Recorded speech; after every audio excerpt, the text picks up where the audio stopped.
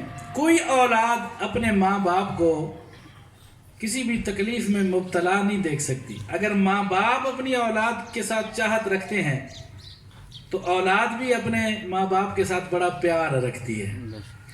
وہ حضرت بابا فرید الدین نے فرمایا تھا یہ حقوق بھی ہیں، ماں باپ کے حقوق بھی ہیں. بابا فرید نے فرمایا تھا اگر کسی کا باپ لیٹا ہو نا اور اس کے پاؤں کیچڑ میں لتھڑے ہوئے ہوں اور بیٹا آ جائے اور اپنی زبان سے وہ اپنے باپ کے پاؤں کو چاٹ کر صاف کر دے تو بابا فرید فرمانے لگے وہ پھر بھی اپنے باپ کا حق ادا نہیں کر سکتا.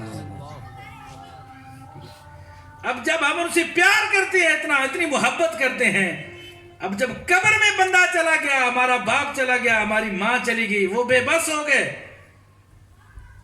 تو ان سے پیار کا تقاضا یہ ہے کہ ہم ایسا کام کریں جو انہیں قبر میں راحت پہنچائے.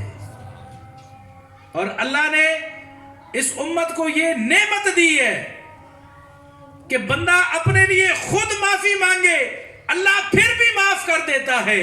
اس بندے کے لیے کوئی اور معافی مانگے، اللہ پھر بھی معافی عطا فرما دیتا. یہ اللہ کی رحمت ہے اس امت کے اوپر. اشفاق احمد صاحب ایک بہت بڑے دانشور ہوئے ہیں لاہور میں، تو وہ اپنا ایک واقعہ بتاتے ہیں. وہ کہتے ہیں میں جیلم میں گیا بابا عرفان الحق صاحب کے پاس، اور میں نے ان سے کہا کہ میں نے بڑی مرتبہ سنا ہے کہ اللہ بندے سے 70 ماؤں سے زیادہ پیار کرتا ہے. کتنی ماؤں سے زیادہ؟ 70 ماؤں سے. اس نے کہا میں نے یہ بات دیکھی ہے کہ ماں جب اپنے بچے سے پیار کرتی ہے تو اس پیار کا طریقہ یہ ہوتا ہے کہ ماں اپنے بچے کو اٹھا کر اپنی گود میں بٹھا لیتی ہے. اب گود میں بٹھاتی ہے، وہ بچے کو پیار کرتی ہے، بچے سے محبت کا اظہار کرتی ہے. اس نے کہا اللہ کی گود کون سی ہے جو 70 ماؤں سے زیادہ بندے سے پیار کرتا ہے؟ اللہ کی تو کوئی گود نہیں ہے، تو پھر پیار کیسے کرتا ہے؟ تو بابا عرفان الحق صاحب فرمانے لگے اشفاق احمد تو نے ساری زندگی گزار دی، ابھی تک تجھے یہ نہیں پتا چلا کہ اللہ کی گود کون سی ہے؟ اس نے کہا جی نہیں.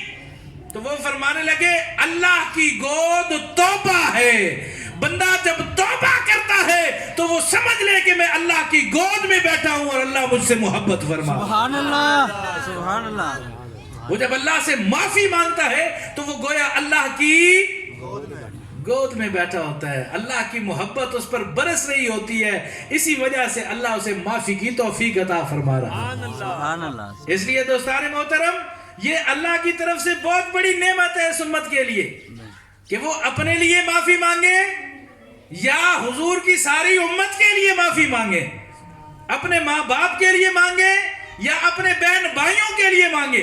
ان کے لیے کوئی بھی ثواب کا کام کریں گے اللہ ان کے الفاظ، ادا کی ہوئی الفاظ اور ان کی دعائیں مانگنے کی وجہ سے ان کو بخشش عطا فرما دے گا. سبحان اللہ. اللہ ان کو مغفرت عطا فرماتا. حدیث پاک میں آتا ہے، ابو داؤد کی حدیث ہے کہ جنت کے اندر درجے بلند ہوتے ہیں.